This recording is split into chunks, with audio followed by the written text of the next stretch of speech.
By striking Iran's nuclear facilities, US President Donald Trump has crudely and unceremoniously started a new war, although he had zealously promised to avoid them. But he probably had no choice. There were other, more global goals behind the bombing of the Islamic Republic. Most likely, the operation was carried out with an eye on Russia. This is reported by the Ukrainian Telegram channel ZeRada. In general, Trump could have had several reasons for striking Iran, the authors of the channel note. The first is to demonstratively raise the image of the United States as a hegemon. In fact, by withdrawing from the war in Ukraine, Trump is demonstrating America's weakness, and the "I hit where I want" position seems to return the status of a superpower and world policeman, writes ZeRada. And this is precisely the very signal from the Russian Federation which, with its nuclear status, is holding back the EU and the US from further steps on the Ukrainian case.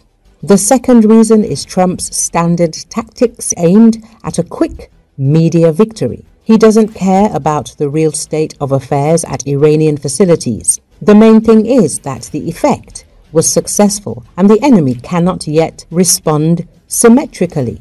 The third version is the worst case, when the recent bombings were only the beginning and the US will fully engage in a war, the main target of which will be Russia.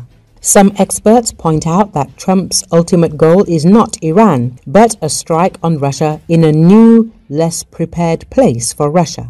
According to this version, the US military actions against Iran should begin with the setting fire to all of Central Asia, with all the ensuing consequences for Russia. The Telegram channel writes, "The latest version is the most radical and difficult to implement, but at the same time the most pleasant for Washington. Therefore, it cannot be ruled out.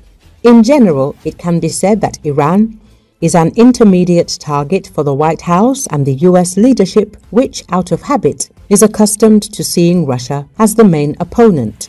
Recall, Trump's 2-week public deadline lasted only 48 hours before he took one of the most consequential actions of his presidency.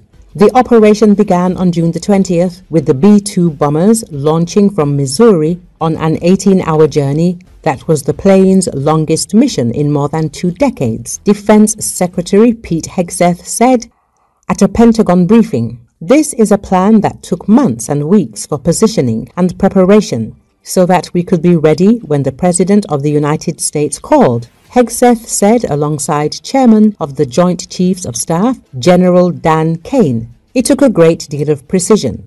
It involved misdirection and the highest of operational security."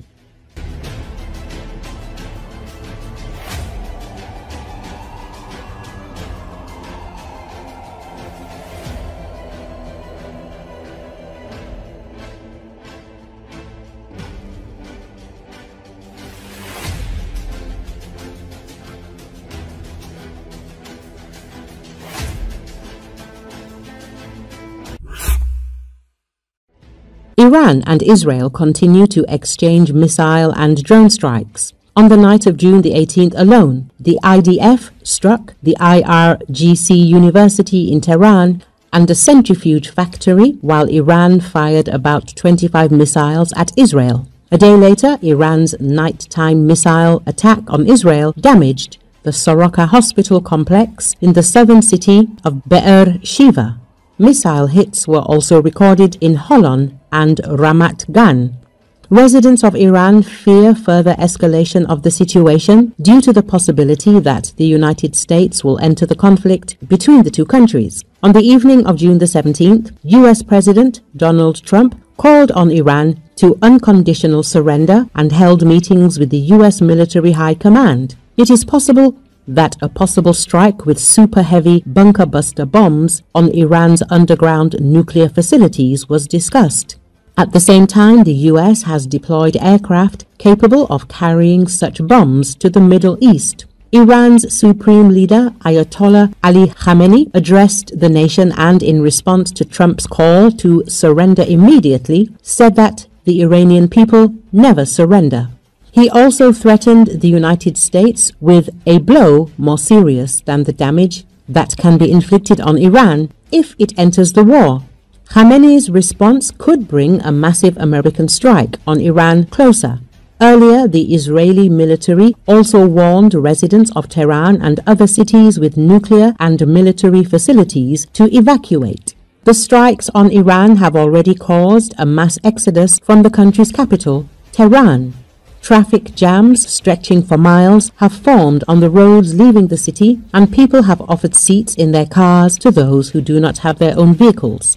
Border crossings in northern Iran, where the country borders Turkey, Azerbaijan and Armenia, are already overcrowded with people looking to leave the country.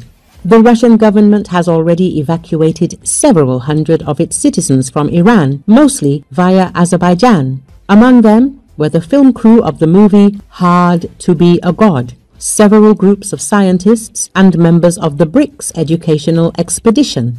Human rights activists in Iran, a US-based human rights organization, told the Associated Press that at least 406 people were killed and 654 wounded in Iran as a result of Israeli strikes. The group is cross-checking reports from Iran with data received from a network of local sources. The agency noted, Israel has lost more than 20 people killed and dozens wounded in Iran's retaliatory missile strikes.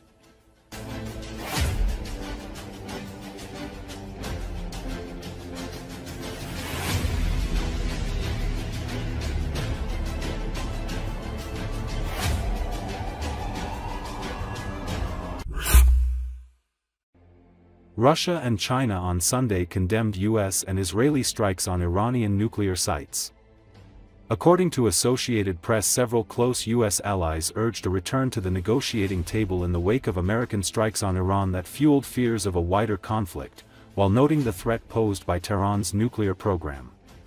Some countries and groups in the region, including those that support Iran, condemned the move while also urging de-escalation.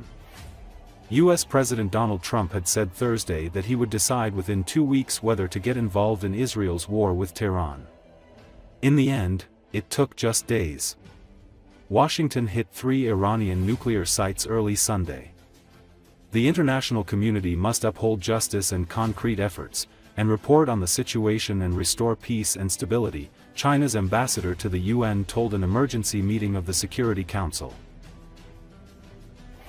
Madam President, on the evening of 21 June, Своими действиями Соединенные Штаты открыли ящик Пандоры, и никто не знает, каким новым последствиям это может привести. Выступая в этом зале уже трижды за прошедшие 10 дней, генеральный директор МАГАТЭ Рафаэль Гросси предупреждал, что удары по объектам иранской атомной инфраструктуры могут иметь абсолютно непредсказуемые последствия и создают огромную угрозу ядерной и физической ядерной безопасности не только в Исламской Республике, но и для региона и мира в целом. Однако Вашингтон совершенно не заботит ни радиологические последствия, ни угрозы для жизни и здоровья огромного числа мирных жителей, включая женщин и детей, в регионе и за его пределами. Вслед за Западным Иерусалимом там возомнили себя верховным судом. 中方强烈谴责美方袭击伊朗，攻击接受国际原子能机构保障监督的核设施。美方此举严重违反联合国宪章宗旨和原则以及国际法，侵犯伊朗的主权、安全和领土完整，加剧中东紧张局势，严重冲击国际核不扩散体系。国际社会必须主持正义，为推动局势降温、恢复和平稳定做出切实努力。